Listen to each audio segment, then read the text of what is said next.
Chelsea fans, welcome back to Talking Chelsea. Welcome back to your Chelsea news. Chelsea destroy AC Milan in their final pre-season game. Enzo Maresca and Reece James have a message for the fans ahead of the new season. We have an update regarding the centre-back situation, and Christopher Nkunku Xavi Simons swap deal looks to be on the cards. Now, of course, I'll be giving my own thoughts and opinions on everything that's been reported, but more importantly, I want to know what you guys think down below in the comments. And before we get into the video, make sure you leave a like and subscribe if you are a Chelsea fan who enjoys Chelsea content. We're on the road to 10k before the end of 2025. Kicking things off, Chelsea have just beaten AC Milan 4-1. It's 2 out of 2 wins. Chelsea Dodgers said this is a good win again. It's a friendly second game in the space of a few days. We all knew it was a weird pre-season and we will likely be undercooking going into the new Premier League season. It is what it is. Up the Chelsea. Thoughts? Well, I'll tell you what, I'm going to give my thoughts. Chelsea looks so frightening going forward.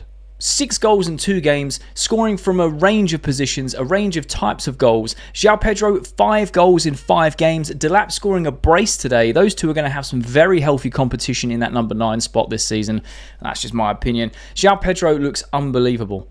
The header he scored, the link-up play around it was unreal. Delap, the second goal, very instinctive. What Chelsea have been missing, that striker's instinct. Not even a touch, just first time hit, straight into the corner, seals the game up. Good little assist from Andre Santos. And again, good patterns of play. Esteval lighting the place up again with his substitute appearance, wins the penalty. Obviously, Delap took the penalty. It was a very well-taken penalty. And we know that Palmer really takes penalties. But it was good to see Delap step up. You could see how much it meant to him to get his first Chelsea goal at Stamford Bridge.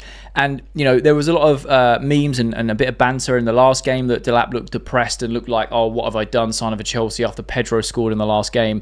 That was just healthy competition between him and Pedro because he wants to be on the pitch scoring goals, and he showed how much it meant to him today.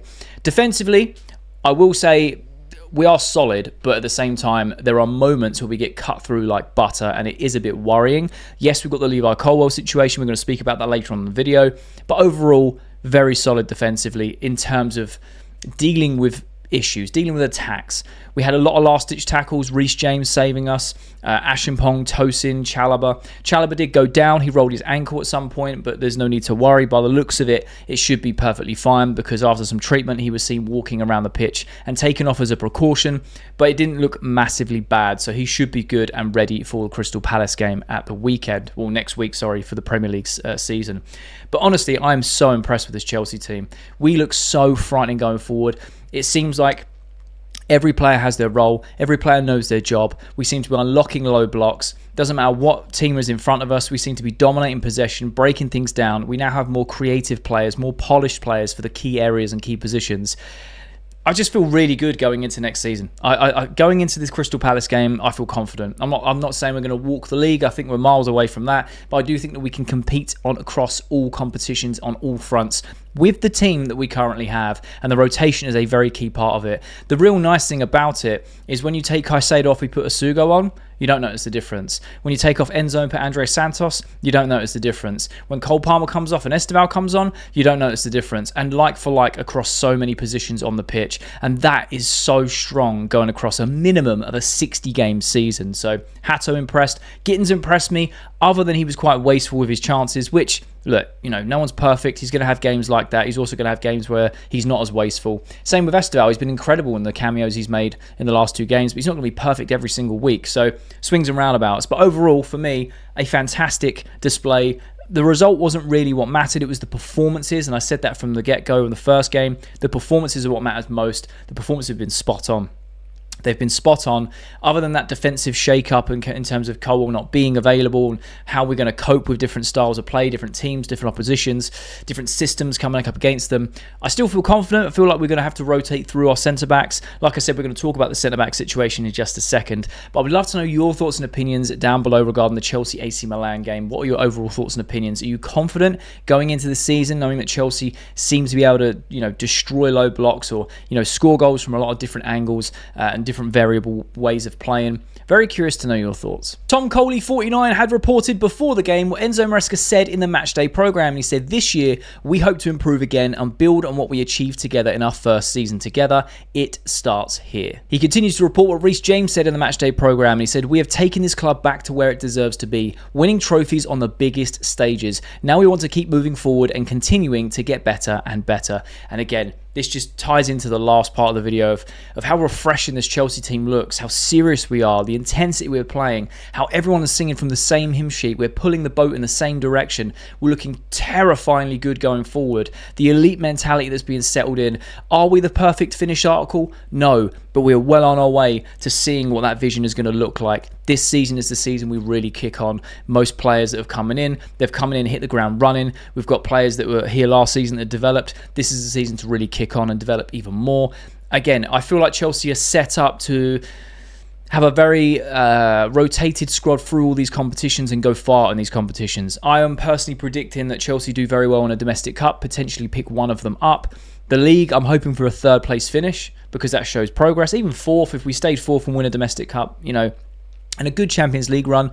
Champions League's very hard to predict because you don't know who you're going to come up against and the draw hasn't been done yet, right? Same with the domestic cups, really. But I feel like Chelsea are in such a good position. It's an exciting time to be a Chelsea fan. Everyone else hates us. We are so back. And I really like the messages from Enzo Maresca because if you think about it, this time last year when Maresca came in, there were so many people on the fence. There were a lot of people that didn't want him in charge and there was a few people that really wanted him in the Chelsea dugout. So he's transformed everything. He's settled the ship. He's built the foundations. He's brought the togetherness. We've got the people like Willie Issa and the team instilling that, winning mentality, that elite mentality that is being rippled through the entire club and culture. And it's just so nice to see. So I thought this is very interesting to see this in the matchday program because reading stuff like that just gets me amped, especially off the back of a victory today. So excited for the Crystal Palace game, and I kind of feel for Palace. They played Liverpool today. I think they drew 2-2. I'm not entirely sure it was 2-2 when our game finished. It's kind of keeping a little bit of an eye on it. And that's more of a Premier League game, right? Because that's a fixture that's going to happen twice a season. So the intensity and things are going to be a bit different. And I feel for Crystal Palace because if we turn up like we did today against Palace, we're going to blow them away. And I feel like there's going to be a lot of teams this season where we have the opportunities to blow them away. The one thing that Chelsea are doing right now, what we're seeing through the Club World Cup and in the pre-season games that we played, is we're being a lot more clinical and creating chances from a lot more of a variety of ways of playing and different angles. So I'm super excited. I genuinely am so excited for this new season because I think we're going to do well. But I'd love to know your thoughts and opinions down below about what Reece James and Enzo Maresca said. Does this get you excited? Do you believe what they're saying? Do you feel like this is the season we really kick on? What are your season's expectations? Let me know your thoughts and opinions down below. Fabrizio Romano has reported that Chelsea are to advance on Renato Vega's sale in the next days with several clubs keen. Levi Colwell's injury hasn't changed the situation. He'll be sold. The Mail Sport have reported that Chelsea are considering a move for Bayer Leverkusen's left-sided defender Piero Hincapié, I think I pronounced that right, after Levi Colwell's ACL injury. However, Ben Jacobs then reported that links with Chelsea and Bayer Leverkusen's Piero are wide of the mark. No approach has or will be made. Nizar Kansila has reported that Chelsea rate Josh Ashampong highly as a centre-back and any move for a new signing could unsettle him. Reece James and Marc Cucurella, also available to play centre-back / Benoit Badiashile, has been pushing for more minutes. He goes on to say that Josh Ashampong is very unlikely to go out on loan after Levi Colwell's injury. Chelsea's stance is that he's not for sale as his stock remains very high internally. He goes on to report that Chelsea remain reluctant to enter the market for a centre-back replacement for Levi Colwell. There remains a slight possibility they enter in the market, but it will require the sale of Trevor Chalobah, the only defender they are open to selling. However, he also reported that Trevor Chalobah is not pushing to leave Chelsea despite some uncertainty around his future. Now, for me, there's a lot to break down here, and the centre-back situation is one for conversation. It genuinely is. There's a lot of people saying that we need to go in the market and get a new centre-back. Look, I hear you. It makes a lot of sense from a few angles. However, unless we're going to go get one on loan for the season, in my opinion, it doesn't make sense. We have like 8 available centre-backs. One's going to be sold, one's going to get loaned out, and that's Vega and Anselmino. We don't want to loan out Josh Ashampong. He's a very vital player and he played very well in these preseason games. He played very well last season. He can do a job at right back or right centre back as DM. He's fantastic. You've got Chalobah and Tosin are going to be the starting centre-back pairing. Chelsea are open to selling Trev, but Trev is not pushing for a move away. And now with this situation, I cannot see a world where Chelsea are looking to sell Chalobah as well unless they go into the market for another centre-back. However, if they go into the market for a centre-back, what are they going to do when Levi Colwell comes back next season? That's something we really have to think about. The only way this makes sense is if you go spend big on a Bastoni. Someone who's young, still at the, got loads to develop, an unbelievable player already that can come in and immediately change things and still has a future. If you loan a player, I don't know, let's just pull our name out with a hand, an Antonio Silva, a Rudiger, or whatever it may be on a loan, then yeah, that makes sense, because you loan him for the season that Levi Colwill was injured. They then go back, Colwill comes back in, happy days. If you go buy a player without selling, or if you sell Chalobah to then go buy someone else, I think that is a silly mistake, a stupid move, in my opinion. Chalobah is one of the lifebloods of Chelsea. Been here, through the academy. He's a Cobham graduate. He's a fantastic centre-back who can also play right-back. We have to utilise him, and I feel like he's finally getting the respect that he deserves. We have Badiashile that's coming back from injury in September. Now, some fans really don't rate him. Some fans think he's improved. I'm on the fence of saying, on the side of saying he has massively improved. I used to be the other side of I couldn't stand him and I wanted him gone. But he's changed my mind, because when he comes on and has a job to do, he does it extremely well. It's a shame that he's injured, right? Funnily enough, he's injured around the transfer window. He seems to always be injured around the transfer window, but that's a story for another time. He can come on and do a job. Jorel Hato can play centre-back. He can play left-back. So we have a lot of experience. Anselmino will probably go on loan. Vega has been confirmed to be sold anyway. So those two are out of the picture. Josh Ashimpong can fill in. We have Wesley Fofana's coming back from injury. And regardless if he stays fit or not, we still have other options. So I think it makes more sense to utilise what we have for the season with the variety of players that we've got and see how it goes. And if we are really struggling by January, we go get someone. Because rushing in and panic buying right now, in my opinion, doesn't make sense. We were linked with that Pierre guy. Sorry, I can't pronounce his last name. I do apologise. And already it was like shot down. It was like, no, you're wide off the mark. No one's even approached him. We're not even going to bother with him. And you can kind of see how the club, how fast they're to come out and shoot down any negative links or links to players that they're not linked to. They're more than happy for the stories to keep going with players that we are linked to, but when we're not, they come out and shut that down. And I really respect that, because it stops the speculation, right? So I'm very curious to know what you guys think we should do regarding a centre-back. Would you go in the market and buy a centre-back, knowing that when Levi Colwill comes back, you then have Colwill coming back, who is a mainstay, and this new centre-back you go buy, is there a way that they fit together? When you've got the likes of Fofana, Badiashile, Tosin, Chalobah, Ashimpong, like all these other available centre-backs. I understand the concerns going for a 38-game season, thinking we've got Tosin and Chalobah, and anything happens to them, what do we do? But we have a variety, a myriad of players that can play centre-back that we are going to be on the books and staying at Chelsea. We know that Maresca wants one of the best squads that we can pull players left and right. They can play different roles. We've got Jorel Hato as well that can play centre-back, who's fantastic, and as a left-back as well. I feel like we just have a lot of depth and we can get through it. If Fofana can stay fit, that's a solid centre-back partnership with someone like Tosin or Chalobah or Badiashile when he's back and playing on the left-hand side.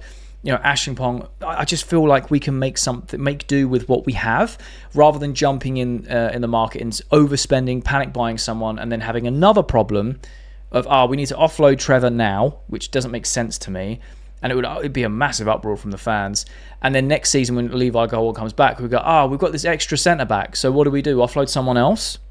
I don't know. It just seems a bit confusing. But I would love to know your thoughts and opinions about the whole situation down below. Should we be keeping Vega, or are Chelsea determined to get the profit for him? Kieran Gill has reported that Chelsea believe, were it not for Robert Sanchez, they might never have made it into the Champions League, and that is difficult to deny. Some of his saves were crucial as they finished fourth in the Premier League and were crowned world champions over the summer.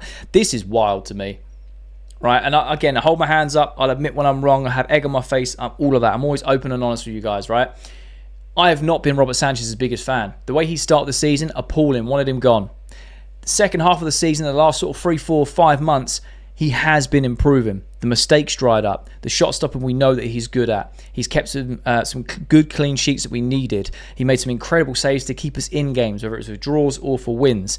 He has improved. That Club World Cup, he had a very good campaign, and obviously we know how good he was in the final. It looks like Sanchez is finally clicked, and he is also getting better and better in today's game. I thought he had a pretty good game. There was no silly mistakes. He made some very good saves. Distribution was good. Now we have the option to go long for the likes of Delap and João Pedro. You can see how that dynamic change works during a game and how our players can benefit from that type of play. If his distribution's kept to a minimal, he is getting a little bit better around the back. I still don't trust it fully. Don't get it twisted, but it is getting a little bit better. I do believe that the Club World Cup, he played a unbelievable, undeniable part to play in winning that trophy. But for top four, I don't know. Maybe they're just looking at the last few months and that run of games that kind of kept the top 4 race alive. Because in those games, he was incredible. I think it was Forest, and you had, Fulham game was the revival. I know he conceded, but he made some big saves. I wrote a list of, I think it was about 5 or 6 games from the turn of the year all the way to the end of the season where he played very, very pivotal roles. And I'm talking like man of the match displays. I can see where they're coming from. The way they've framed this is like Robert Sanchez's Czech 2.0. I'm not buying it. I do feel a little bit more confident with Sanchez in the sticks than I did this time last year, for sure. And I think that's fair to say. We've seen him improve across the Club World Cup last few months of the season. He still doesn't instill me with perfect confidence. I think that's, again, fair to say. More confidence than last season, yes. Total confidence? No. I can see the improvements, though. It'll be very interesting to see what happens this season. I think this is Chelsea's way of saying we're not going in the market for a new goalkeeper. I was having a laugh and joke on the watch along today at the AC Milan game. People were like, we don't want Mike Maignan, we just smashed 4 past him. The Chelsea fans were chanting, you're just a terrible Robert Sanchez, in a term of a better phrase. The Donnarumma, same thing happened after we beat PSG 3-0. People were like, we don't want that guy, he's trash. I feel like Sanchez is improving, but I just feel like it's consistency for him. If he can show consistent run of form, I think it changes a lot of people's minds, myself included. Like I said, I'm swaying towards more of, okay, cool, Sanchez, you've earned your spot, you've earned the right to go on for a little bit longer. But it would be nice to know that, Chelsea are at least looking at the market for a potential number 1 if is needed. But look, fair play to Sanchez, because he's had to deal with a lot when he was going through a very tough period with all the mistakes leading to goals. Obviously the mistakes he makes at the back in general, but he has massively improved, put his head down and just cracked on, and fair play to him. We know he's a good shot stopper, but I just thought this is very interesting to put it to you guys and see where you guys are thinking of Robert Sanchez currently right now in terms of where you were this time last season and where you are now. Has it changed for you? Has that needle moved a little bit in terms of, I absolutely want him gone, to, look, I would prefer another number 1, but he's actually not as bad as I first thought? Are you completely Sanchez in camp? Like, he's our number 1, we need to back him, he's incredible. Because he was also part of, I think it was the 3rd best defence in the league last season, which was us. So, being part of that across the season, I know he had a spell of just making error after error, but he has seemed to have kicked on since then. So I'm very curious to know your thoughts about Sanchez down below. Jay Burt from The Telegraph has reported breaking news that RB Leipzig want to re-sign Christopher Nkunku as part of the deal to sell Xavi Simons to Chelsea. He goes on to say that RB Leipzig want to re-sign Christopher Nkunku as part of the deal to sell Xavi Simons to Chelsea. The Bundesliga club are more interested in exploring whether they could bring back Nkunku and receive cash from Chelsea. They go on to say that Xavi Simons is working with high-profile agent Ali Barat over a summer move. Barat has strong links with Chelsea, having facilitated Noni Madueke's transfer to Arsenal. He finishes the report by saying the structure of the deal for the swap, and in particular how much cash Leipzig want for the Netherlands international, remains to be seen. It is also unclear as to whether Nkunku wants to return to the German club. However, Ed Aarons have reported that Chelsea are now pushing to include Christopher Nkunku as part of the deal for Xavi Simons, who they believe to be valued at £40 million. Now, I find this very, very interesting because a few weeks ago, it was romanticised and leaked that, RB Leipzig were interested in signing Nkunku. And I said about the emotional connection that he has with the fans, how he, had his big breakout season there. We obviously purchased him from there. I think he'd be fantastic going back to Leipzig. I think it makes a lot of sense. It's very, very rare we see swap deals in this day and age with football transfers. It's usually 2 deals back-to-back and sandwiched instantaneously. So it's kind of a swap, but not. Well, we pay a certain amount, they pay a certain amount, and the difference is the difference. However, if this is going to be a swap a swap plus cash, I'd be up for this, because we value Nkunku around £43 million. We're also valuing Xavi Simons at £40 million, which is around 50 million euros. Leipzig want a bit more. Now, if we was to give them Nkunku and £10 million, I think that makes out to be 53 million all in. Let's say 55 to round it up. It's near as damn it what RB Leipzig want. And I think it makes a lot of sense. We get our player in Xavi Simons, who, by the way, if you add him to this current Chelsea team, the way we're playing, he is going to rip open defences and be an unbelievable player in this Chelsea team. Because the way we're free-flowing and fluid in that attacking, like in the final third and the attacking 4, is unreal. And he would probably play in the left inside space. He would work with an overlapping left back. He would work if he was to go wide and then cut inside. Man, he's so versatile. I'm not saying that we absolutely desperately need him. However, being linked with Xavi Simons and Garnacho as the last two additions to this Chelsea squad, with the way that we're playing in these preseason games, you can really see how he's going to, inject his presence into this Chelsea team. And again, give more versatility, more rotation in different competitions. I think he would be deadly. And when you look at Nkunku, for example, and the way that this Chelsea team seem to have kicked on a level and sort of everything's clicked into place and we're on the next stage of development, I don't really see a place for Nkunku. Chelsea made it very clear they want to offload him. I feel like there are a lot of clubs circulating Nkunku. You had the Italian teams, a few Premier League teams, and no one's really come in and pushed hard for him and wanted to pay the money that we're after. However, this could be the way where we offload Nkunku for Xavi Simons. We then go offload Nicholas Jackson and bring in Garnacho, because it's been reported that Chelsea need to offload players before we buy more. Well, when that was first reported, we offloaded 3 players in 24 hours. And we've still not gone after Xavi Simons because we want that fee to not be a bidding war, but the exact fee that they're willing to accept. We now know why these talks are stalling a little bit more. In yesterday's video, I was talking about, is the deal even on? It's been going on so long. It's been dragging that it's probably going to be called off, because, don't call me impatient around it, but over, 2.5, 3 weeks of just negotiating the same thing, no progress, no nothing, we kind of understand why that this is a complicated deal. We know that Leipzig were focusing on the Sesko sale to Manchester United. That's now done. Of course, that's going to take up a big portion of their time and resources, because that's a big deal for Leipzig. They are losing, arguably one of their better players. They're now potentially losing Xavi Simons, who is the other of their better players within their squad. So yeah, I get the pause on that. But in terms of Chelsea and Leipzig having these talks with the higher-ups of both sides, going on and on and on, and no real progress seems to be making in terms of the fee that they want. Chelsea, there's like a 10 million valuation difference. Chelsea want to spend like 50, or Leipzig wants 60 or something along those lines. And this could be the missing piece to the puzzle, where we go, okay, we'll put Nkunku in as a swap. We'll pay you Nkunku with some money. You give us Xavi Simons. You then get a replacement for Xavi Simons, who has history of playing very well at your club, who has a good relationship with the fans, who knows the league very well. We also get Xavi Simons, and you get cash.